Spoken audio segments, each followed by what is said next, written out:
Днес има друг вид картели, които са сключени. Картели, които през последните години подбиваха цената в определени региони, така че да подбиват пазара. И за този картел, разбира се, това не е към вас, е към други органи в страната. Аз се опитвам да намеря всички варианти върху това какво се случва с хляба, защото дълбоко вярвам, че никой не е по-голям от хляба.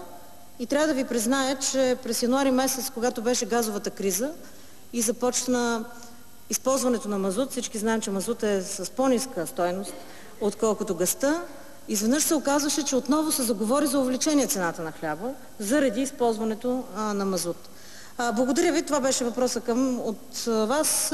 Аз, разбира се, имам голяма част от тези справки и през законите, но беше важно да разберем и за 2009 година какво е нарастването. Съгласна съм с вас за това, че беше намален данъка и самата аз съм гласувала за него.